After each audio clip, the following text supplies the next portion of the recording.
Good morning from a very windy and rainy Chicago, or more specifically Evanston, Illinois. Today, I'm off to Frankfurt to fly on the aircraft of my childhood. But first, a quick explanation and a perfect rainy day lunch. I've been trying to fly on the A340 as much as I can, as they're pretty rare nowadays.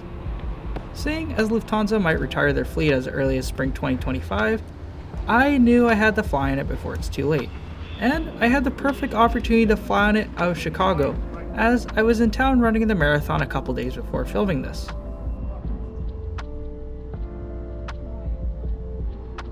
Chicago O'Hare really does have a messy setup. Lufthansa and All Nippon arrive at Terminal 5, as that's the only terminal here with a customs hall. Then it gets moved to Terminal 1, where United is located. This is mostly just for easier connections. The Lufthansa check-in desk is tucked away in one of the corners here of Terminal 1.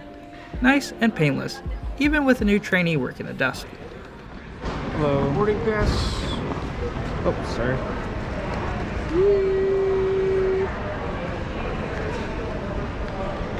This one is telling me to send you entrance 3. No, they put my known traveler number after they printed the boarding pass. Oh. So yeah, once I scan it, it'll show. You're probably coming back though.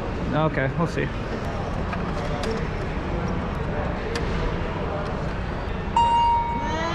Thank you.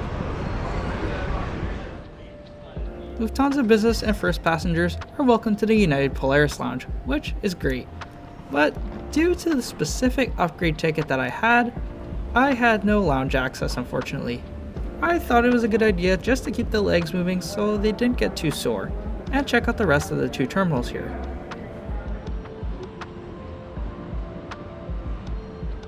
Including Terminal 3, where they actually filmed Home Alone 2. There's a handful of international carriers, including Lufthansa's, where the aircraft gets powered over from Terminal 5. So that adds additional ground time and a delay. What's not that great is the Munich flight was right next door to mine. And I'm not really against two flights being next door to one another from the same airline. It's actually a great idea. But at this end of this terminal, it's just so goddamn cramped. Like, I couldn't even see my own plane. Plus another flight next door to Iowa. There had to be over 600 people here. The aircraft taking me the 8-hour hop across the Atlantic will be this 15-year-old A340-600 delivered in 2009. Not as old as one might think. Hello. How are you? I don't even know where I'm staying. They just gave this to me, so. Oh, yeah. Lucky you. 5G. So Thank it's you. Appreciate it. Thank you. Seeing as I was one of the last aboard, and I've covered it before, I'll go over the scene after takeoff. But there was still some time for a glass of champagne and a little paper bag of mixed nuts.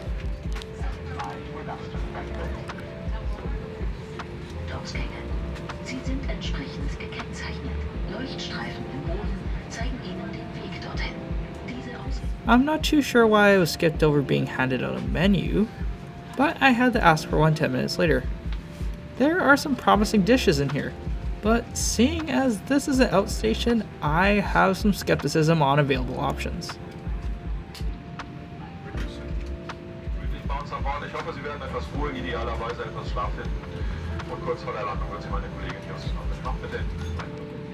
This is every flight reviewer's worst nightmare.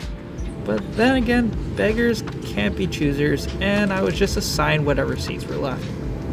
And you know what? I'm just fortunate to be sitting here in business class. This will be the best window views I'll be getting during today's flight, unfortunately. But let's hear these beautiful Rolls-Royce engines during the takeoff, along with everyone's belongings falling over.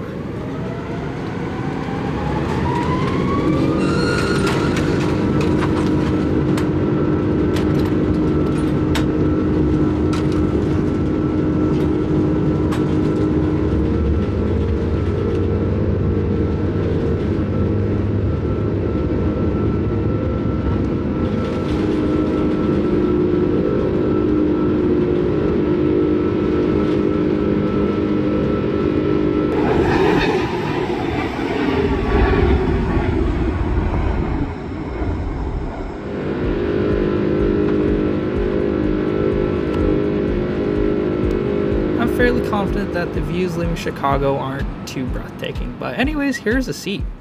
This 222 business class layout is the old standard across Lufthansa's fleet and being replaced by the new Allegra seats. I do like the coat hook along with the glasses holder, and the IFE screens have a notably less amount of glare compared to the ones in the window seats. What's not that great is the storage situation spread across 2 seats, with this narrow bin and a little cutout for the life jacket.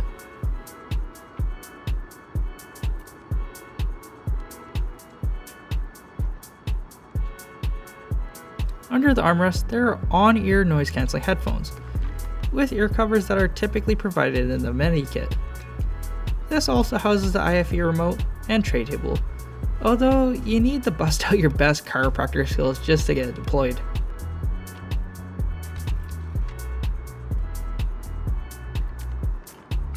And even after 15 years, it's still nice and sturdy, along with it being able to leave the seat while it's deployed, which is a win in my book.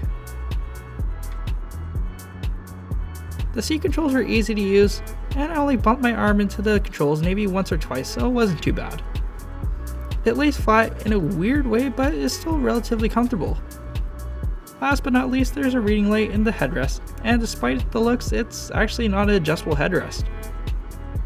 But don't think there's any power options. There is actually 2 slow USB-A ports in the armrest, and 2 universal power ports to share between the 2 seats. This lab is pretty narrow, but is pleasantly clean.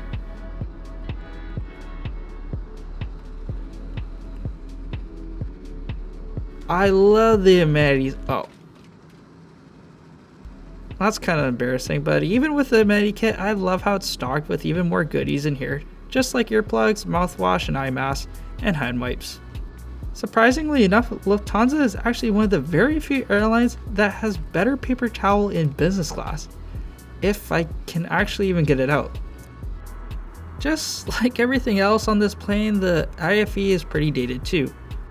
I found this tiny trackpad relatively easy to use and understand, but was honestly getting a little bit annoying to use by the end of the flight. Regardless of that, it has all the latest entertainment offerings. And I settled on the bike riders, a little fitting that I was in Chicago too. The map was rolling and non-interactive, but you know what, it gave me the info I needed, and that's what counts the most.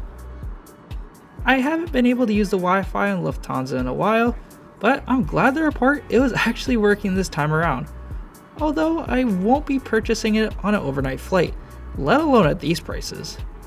It's pretty typical nowadays that airlines are offering messaging for free, so it's definitely not worth it for Lufthansa to charge €9 for it here. I'm not a fan of on-ear headphones, but the noise cancelling was working pretty good and sounded not that bad. I still opted to use my own. The meal started with a amuse-bouche, which is fantastic, along with a glass of cognac. What this was, it wasn't in the menu, but it was a great starter.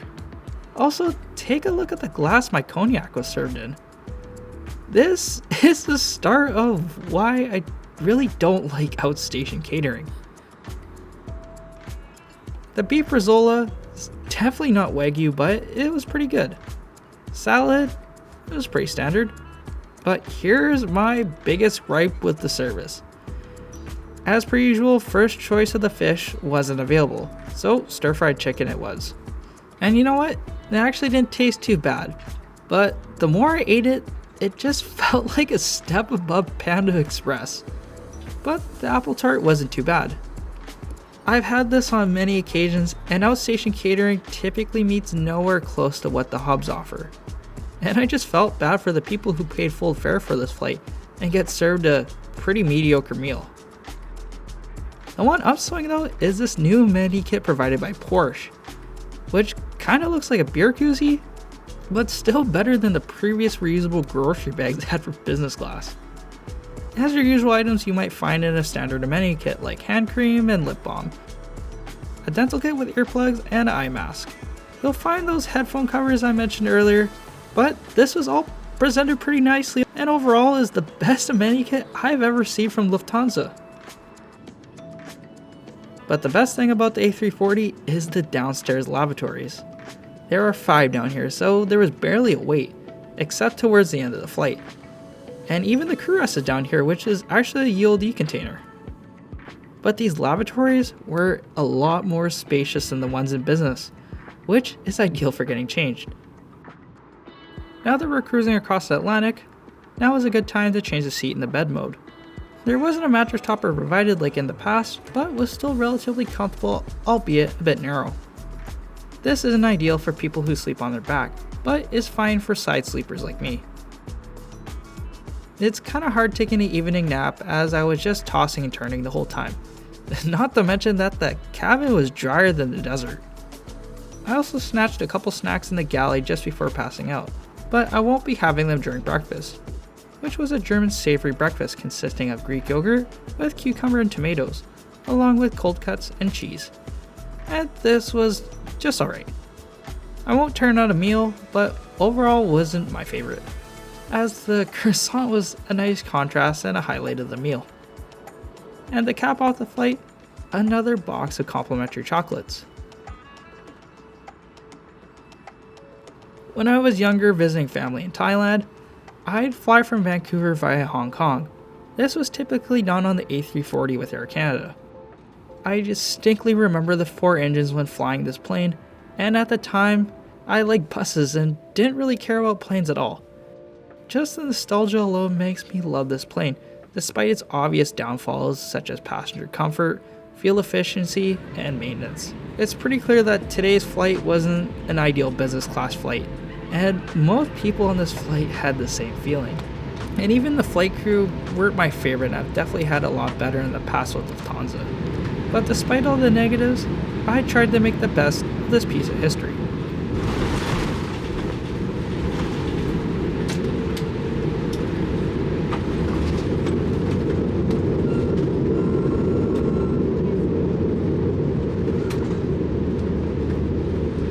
Meine Damen und Herren, herzlich willkommen auf der freien Flughafen von Frankfurt. Well, here I am in Frankfurt for the millionth time. I will mention before I go that despite the catering, Lufthansa's soft product on international flights has actually improved considerably over the last couple of years. And with that, I'll continue to keep on flying them despite the inconsistent flaws with the A340. Thanks again for taking the time to watch this special video. And if you feel like it, feel free to drop a like and subscribe. Cheers, and I'll see you in the next one.